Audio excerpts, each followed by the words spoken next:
Venezuela vive hoy una situación compleja luego de las elecciones presidenciales del 28 de julio y conocerse los resultados informados por parte del gobierno y el Consejo Nacional Electoral sobre un aparente triunfo nuevamente de Nicolás Maduro. En Medellín, centenares de venezolanos que viven en la ciudad y en el Valle de Aburrá se reunieron en el consulado ubicado en el barrio Laureles con la esperanza de un triunfo de Edmundo González. Hoy el panorama es de tristeza, incertidumbre, expectativa e incluso de violencia. ¿Qué pasará en Venezuela? ¿Habrá efectos en Colombia y específicamente en nuestra ciudad, en Medellín? Ese es el tema de conversación hoy en Lado B con Tony Vitola, vicepresidente de la colonia venezolana en Colombia. Tony, bienvenido al Lado B y gracias por acompañarnos. Buen día, Alejandro. Muchas gracias a ti por la invitación a este espacio para que conversemos de un tema que está bastante complejo, ¿no? Y que está cambiando con cada hora que pasa. Hoy, ¿cómo está el corazón suyo, el de los venezolanos, aquí en Medellín? Bueno, la gente tiene una mezcla de sentimientos, ¿no? Por un lado, un poco desesperanzada por la situación del fraude electoral. Por el otro lado, digamos que con la esperanza de que esta situación se pueda revertir, porque ya se tienen las actas en manos por parte de la oposición y que la gente está defendiendo los resultados en la calle. Y también un poco asustada, ¿no? Por sus familias que se encuentran en este momento en Venezuela, por lo que pueda suceder en Venezuela en este momento, que la situación está bastante tensa en las calles. Antes de adentrarnos en lo que específicamente concierne al tema electoral, quiero hablar, Tony, de lo que se vivió el domingo en Venezuela y en Medellín, porque como dije al inicio, muchas personas se reunieron aquí en el occidente de la ciudad para acompañar y hacerle seguimiento a las elecciones y a los resultados. ¿Cómo fue para los que no estuvieron o para los que obviamente no son venezolanos y no entienden un poco lo que se vivió por parte de ustedes? Bueno, en cuanto a, disculpe, en cuanto a los venezolanos en el exterior, como bien sabemos, somos prácticamente 8 millones de venezolanos que nos encontramos en el exterior fuera de Venezuela, siendo la migración más grande en el mundo. Ya superamos incluso a los sirios. Inicialmente nosotros teníamos el derecho de participar en este proceso electoral, ¿no? En las presidenciales de Venezuela. Sin embargo, evidentemente, como sabemos, la inmensa mayoría de los que nos encontramos fuera del país somos adversos al régimen de Maduro. Ellos establecieron 1000 bloqueos, 1000 trabas para que nosotros los venezolanos que nos encontramos en el exterior pudiéramos ejercer nuestro derecho al voto el día domingo. Por ejemplo, a los venezolanos les pedían tener el pasaporte venezolano vigente, y actualmente el pasaporte venezolano es uno de los más costosos del mundo. ¿Cuánto cuesta? Aproximadamente $300 cuesta el pasaporte venezolano, que en pesos sería casi 1.200.000 más o menos, como un millón. Y eso es difícil hoy teniendo en cuenta la situación económica de muchos. Exactamente, sí, exactamente. Y por el otro lado también otro de los requisitos que solicitaban era cumplir un tiempo de permanencia en el país, o que tuvieran un permiso, una visa o digamos un estatus regular en dicho país que pudieran ellos comprobar su legalidad en dicho país. Sin embargo, en el caso de Colombia, el permiso de protección temporal, el PPT, que es un permiso que estableció el gobierno colombiano para brindarle la regularidad a los venezolanos aquí en Colombia, no lo aprobaron como un permiso, exacto, no lo aceptaron como un permiso válido, teniendo en cuenta que de los 2.8 millones de venezolanos que hoy nos encontramos en Colombia, aproximadamente 2.400.000 tienen el permiso actualmente, ¿no? Entonces ya por ahí estás reduciendo, digamos, en gran parte a la población que podía participar en estas elecciones. Entonces un conjunto de bloqueos, de trabas que conllevó a que solamente 69.000 venezolanos de 8 millones que nos encontramos por fuera de Venezuela pudieran participar en estas elecciones presidenciales. ¿Cuántos votaron en Medellín? En el caso de Medellín, somos aproximadamente 280.000 venezolanos que residimos en la capital antioqueña.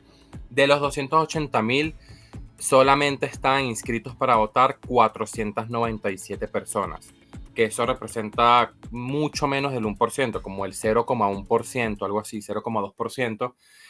Y de los 497 personas que están inscritos para votar, muchos de ellos son venezolanos que vivieron hace 20 años acá, hace 15 años, que votaron acá en las elecciones Chávez, Capriles, Maduro, Capriles hace 10 años, y gran parte de ellos ya se han ido del país, ya están en otros países. Conclusión, aquí en Medellín solamente pudieron votar 142 personas de 280.000. Pero el domingo se escuchó caravanas, incluso pólvora. ¿Cuál era ese sentimiento que se vivía previo a los resultados y cómo cambió eso al conocerlos? Bueno, sin embargo, a pesar de que los venezolanos no pudieron ejercer su derecho al voto, tanto en Colombia como en el mundo entero, se realizaron concentraciones de venezolanos en muchos países. En el caso de Colombia, en Bogotá, en Barranquilla, en Cúcuta, Riohacha, en Cali, Bucaramanga, aquí en Medellín, incluso también hasta en Río Negro, en el oriente antioqueño, en Marinilla, los venezolanos se concentraron. La concentración principal o el plantón principal aquí en Medellín fue cerca del consulado venezolano.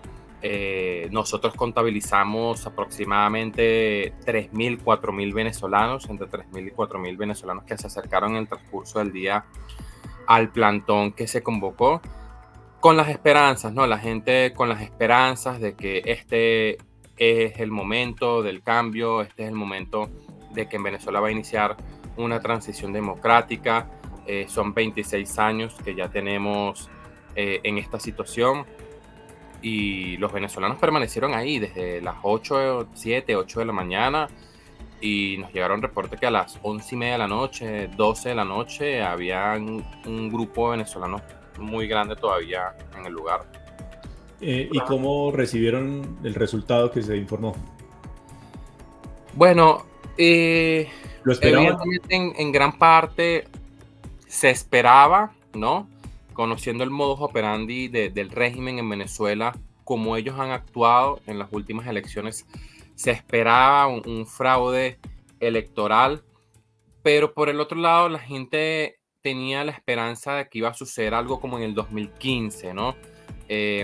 Recordar que en el 2015 hubo elecciones a la Asamblea Nacional de Venezuela, que es el Congreso de Venezuela, y en ese momento la victoria de la oposición fue pero tan aplastante, tan aplastante, que a ellos no les quedó otra posibilidad de reconocer los resultados, ¿no? Porque no tuvieron, digamos, la posibilidad de voltear los resultados en los centros de votación, en el Consejo Nacional Electoral, después de las 6 de la tarde, ¿no? Que es que se cierran las mesas.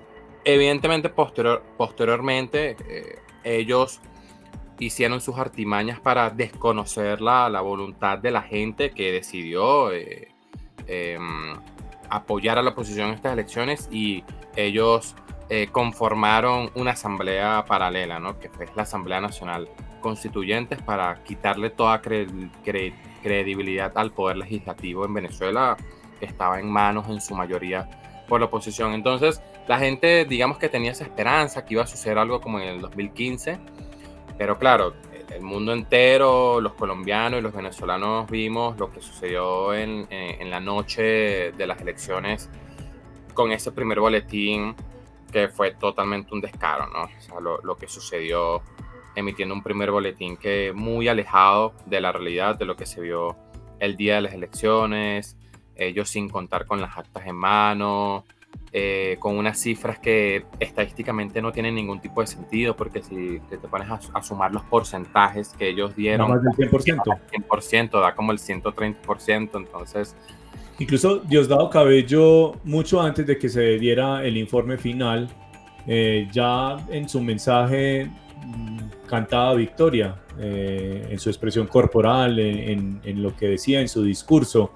Pero yo te quiero preguntar, Tony, es porque hoy María Corina Machado da unas cifras diferentes. Asegura que Edmundo González, el jefe pues, en las elecciones por parte de la oposición, el candidato de la oposición, logra más del 70% en los votos. Para los que no tenemos mucho conocimiento de cómo funciona el sistema electoral en Venezuela, ¿de dónde salen estas cifras que hoy entrega María Corina?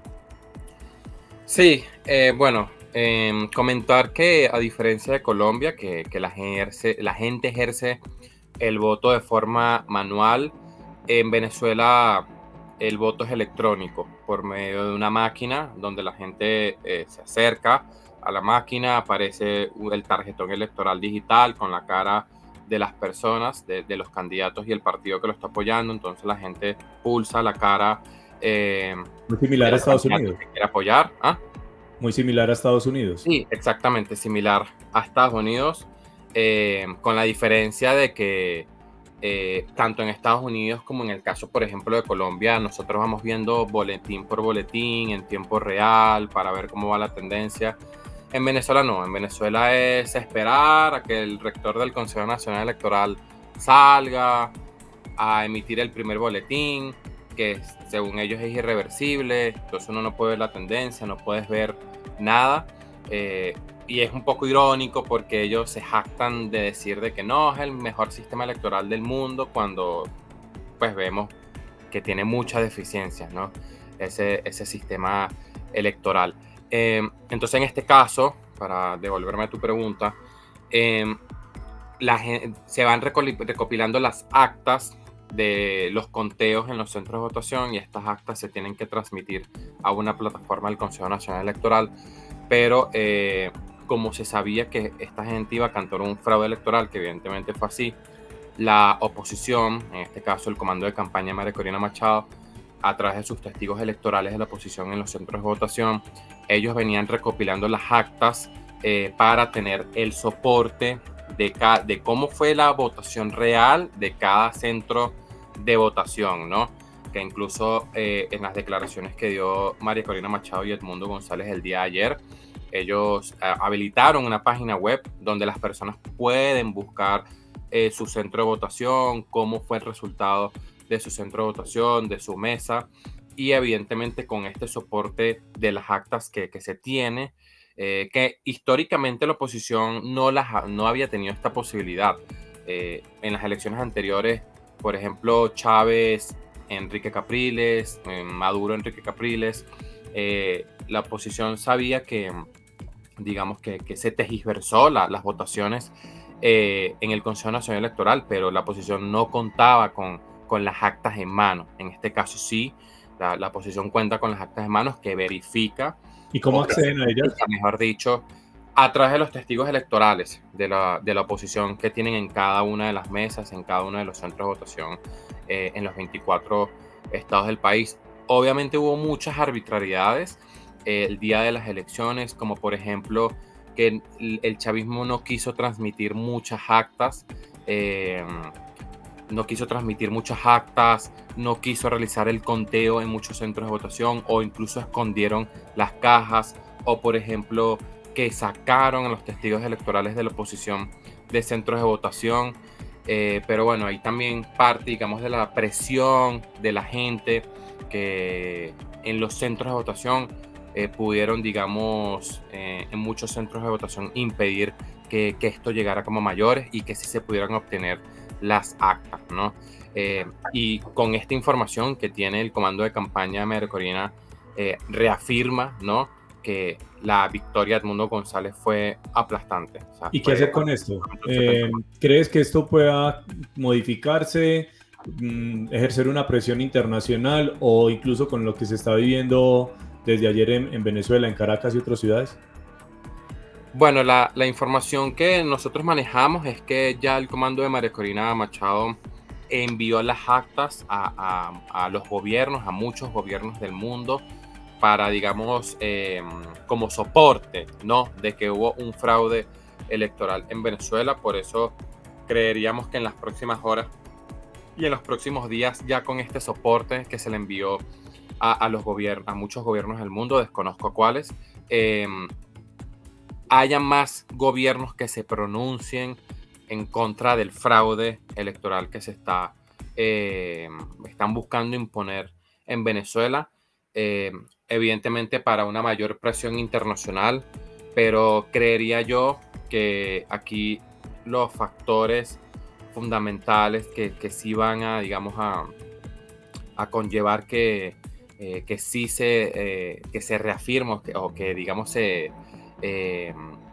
que validen que Edmundo González va a ser el próximo presidente es la presión popular de la gente en las calles, y que el brazo armado del chavismo, que en este caso es la fuerza pública, que todos sabemos que ellos son los que sostienen a Maduro en el poder, porque ya la comunidad, ya no cuentan con el apoyo de la comunidad internacional, incluso varios aliados naturales del chavismo les han dado la espalda, incluso con aquellos que coinciden ideológicamente, aunque a modo personal yo veo que como Chile, por ejemplo, o como Brasil, o incluso el expresidente de Argentina, Alberto Fernández, también se pronunció, y también el gobierno actual de Argentina encabezado por Milei.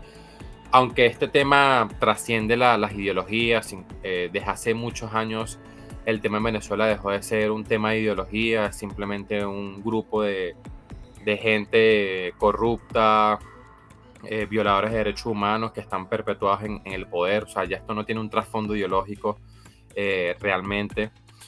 Y claro, por un lado lo que estaba comentando, presión de la gente en las calles, que es importante, y también la postura que va a tomar las fuerzas públicas en los próximos días. De hecho, los discursos que ha dado María Corina el día de las elecciones posterior a ese primer boletín y el día de ayer ha estado también orientado hacia la fuerza pública, ¿no? Hacia los militares. Cuando ella ha dicho, por ejemplo, en varias oportunidades dijo como que no, hay que salir a las calles pacíficamente, como un acto cívico, en familia, hay que salir con los niños, con los abuelos. Evidentemente ahí hay un mensaje subliminal que va dirigido hacia los militares, y es decirle, o sea, ustedes van a estar dispuestos a llegar al límite de dispararle a los niños, de dispararle a las personas de tercera edad, o incluso a sus propios familiares, porque también hay militares que tienen familiares en las calles, ¿no? Sí. Y este discurso ha calado porque precisamente hemos visto el día de ayer que han habido efectivos policiales, han habido militares en varios estados del país que se han puesto del lado de la gente. Ahorita viendo videos de lo que está pasando en Caracas específicamente, escuché un testimonio de un señor que dijo: es mejor un mes peleando que 30 años de régimen. Hoy específicamente, ¿cómo es la situación de Venezuela? ¿Crees que puede ser una ola de violencia prolongada e incluso con muchas muertes? Y si, ¿qué sientes? ¿Que es necesario, aunque la violencia nunca es el camino, pero si es como la última alternativa o es una medida desesperada?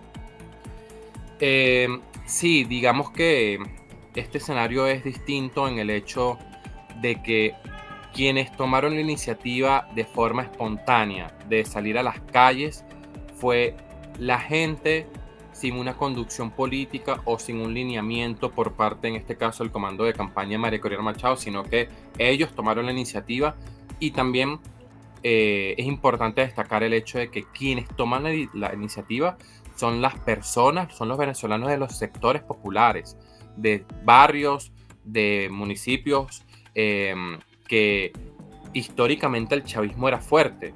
Por ejemplo, por lo menos en el caso de Caracas, quienes salen a las calles son los habitantes de la Dolorita Petare, de Carapita, de Catia, de zonas populares donde el chavismo siempre fue fuerte, y ellos son los que toman la iniciativa de salir a las calles de forma espontánea. Y también lo vimos en otros estados del país, e incluso también vimos que en varios estados del país derribaron estatuas de Chávez, ¿no? Lo cual eso obviamente da un mensaje muy potente al mundo entero de que la gente, porque muchas de estas personas que ya están cansadas de esta situación y que salieron en las calles, muchos de ellos eran chavistas que en su momento votaron por Chávez, pero que ya no confían en Maduro, ya no creen en Maduro, ya están descontentos con esta situación y estas mismas personas, muchos de ellos son los que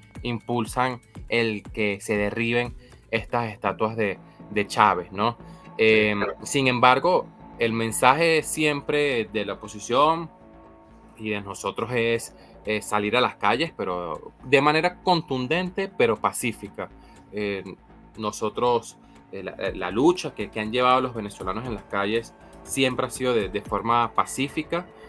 Los violentos durante estos 26 años siempre han sido ellos, a través de los grupos colectivos o a través de los mismos militares que son los que reprimen a la gente en las calles, pero al final es una reacción espontánea de la gente cansada de esta situación, que algunos de ellos, porque no podemos decir todos, algunos de ellos están recurriendo a la violencia como mecanismo de defensa en contra de los colectivos que son los que le disparan a los venezolanos en las calles, ¿no? Pero el mensaje es que salir de manera contundente, pero de forma pacífica.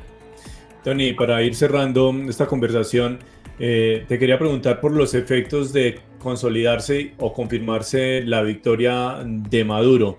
¿Cuáles serían esos efectos internos en Venezuela y externos? Porque muchos han hablado de una nueva ola de migración y obviamente pues Colombia es el país con más población venezolana y si eso sería real.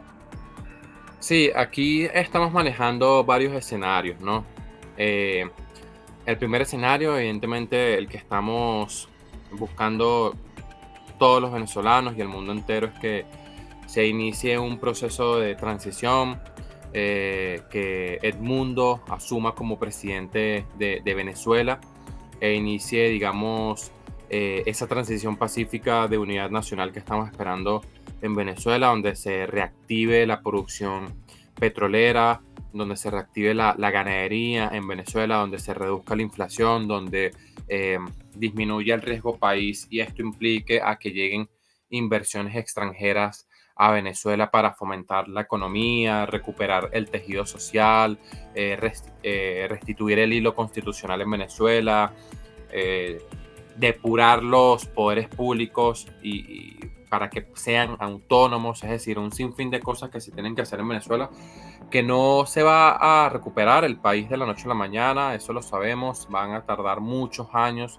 en que Venezuela vuelva a ser lo que fue en algún momento, pero para que eso suceda tiene que haber un inicio, ¿no? En ese escenario, nosotros creemos que pueden suceder tres cosas, ¿no? La primera es que va a haber una ola migratoria de venezolanos en el corto plazo, en los próximos meses, que van a retornar a Venezuela. Un segundo grupo que va a ser, creemos, el mayor de los tres que hemos estado contemplando, y es los venezolanos que van a retornar a Venezuela en un mediano plazo, es decir, en un año, en 2 años, 3, 5 años. Y va a haber un tercer grupo de venezolanos que se van a quedar ya residiendo en los países, o en este caso, por ejemplo, en Colombia, que es el que nos compete, porque bueno, ya hicieron raíces, ya hicieron familia aquí en Colombia, ya de pronto compraron un mueble, tienen una estabilidad laboral, y estas personas se quedarían viviendo acá. Nosotros contemplamos que sería aproximadamente un 40% de la población venezolana que sí se quedaría en Colombia. En el escenario de que esta gente se quede en el poder, se perpetúe en el poder y que Maduro sea presidente durante estos 6 años más, ahí sí nosotros la proyección que tenemos es que al menos 2 millones de venezolanos que hoy se encuentran en Venezuela van a salir en el corto plazo buscando otras oportunidades o una mejor calidad de vida en otros países, siendo Colombia el país receptor de la gran mayoría de estos venezolanos, por ser el país vecino, por ser el país de fácil acceso, y creo que eso es un escenario que podría suceder. ¿Y cómo lo ves? ¿Lo ves complejo? Yo creo que lo que se vivió durante los últimos días, de ese sentimiento de apoyo para que pues, se tengan unas elecciones transparentes y lo mejor para Venezuela, pero también hay personas que los mueve el sentimiento de la xenofobia, y que están pidiendo incluso por redes sociales con cierto tono irónico o incluso agresivo, es de que muchos venezolanos se vuelvan a su país, a Venezuela. ¿Cómo ves ese panorama? ¿Te preocupa o ves grandes posibilidades para que más personas de Venezuela lleguen acá y encuentren un futuro mucho mejor? Yo creo que realmente lo que uno ve por las redes sociales no es el sentir de la mayoría, ¿no? De los colombianos. Y no solamente me refiero en caso del tema de la xenofobia, sino a nivel general. Lo que uno ve en las redes sociales creo que no es lo que opina la mayoría de la gente. Porque también creo que en las redes sociales siempre termina como predominando lo negativo, ¿no? Sobre lo positivo. Nosotros los venezolanos sí sentimos de que la inmensa mayoría de los colombianos nos han acogido, nos han abierto las puertas de su casa. Evidentemente hay focos de xenofobia, pero creo que se han venido reduciendo con el paso de los años, precisamente porque creo que Colombia está atravesando por un proceso por el que atravesó Venezuela hace 30, 40, 50 años, y es que ya están comenzando los colombianos a entender, a aceptar, a socializarse, a convivir, no solamente con los venezolanos, sino con las distintas migraciones que están llegando acá a Colombia, los estadounidenses, los europeos, los mexicanos. Entonces, es un proceso que toma años. En Venezuela sucedió cuando llegaron las migraciones de los europeos, de los libaneses, de los colombianos, de los distintos países en los años 50, 60, 70. Y poco a poco el venezolano ya comenzó, digamos, a convivir, a normalizar, mejor dicho, a normalizar el convivir, el interactuar con las migraciones, ¿no? Que vivían en Venezuela. Y así crecimos nosotros en Venezuela. Entonces yo creo que aquí en Colombia ya se está atravesando por ese proceso, por eso es que los focos de xenofobia han venido disminuyendo con el paso de los años, porque recordar que Colombia más bien históricamente siempre fue un país expulsor de migrantes, es decir, que los colombianos se iban a otros países y no venían nacionalidades a Colombia. Entonces, no nos podemos dejar llevar por lo que dice la gente en las redes sociales. Nosotros hemos sentido más bien la solidaridad de los colombianos en este proceso electoral. Muchos colombianos se acercaron a los plantones que realizamos aquí en Colombia mostrando su solidaridad, que también se les afecta y sienten lo que está sucediendo en Venezuela. Y no creo que digamos, eso explote una ola de xenofobia aquí en Colombia por parte de los colombianos si llega a suceder el peor escenario para nosotros, que es que Maduro se relegitime en el poder. Y salgan muchos venezolanos para acá, para Colombia. Tony, muchas gracias por esta conversación, por darnos más elementos para entender lo que está viviendo Venezuela y obviamente pues desear que todo termine de buena manera para el país y para ustedes. Muchas gracias, Alejandro, por haberme invitado a este espacio, y bueno, estaremos en comunicación y a la expectativa, ¿no? De lo que suceda en estas horas y en estos días que son cruciales para Venezuela. Y a ustedes, nuestros oyentes, nuestra audiencia de Lado B, muchas gracias por acompañarnos y vamos a seguir generando este tipo de conversaciones. Hasta una nueva oportunidad.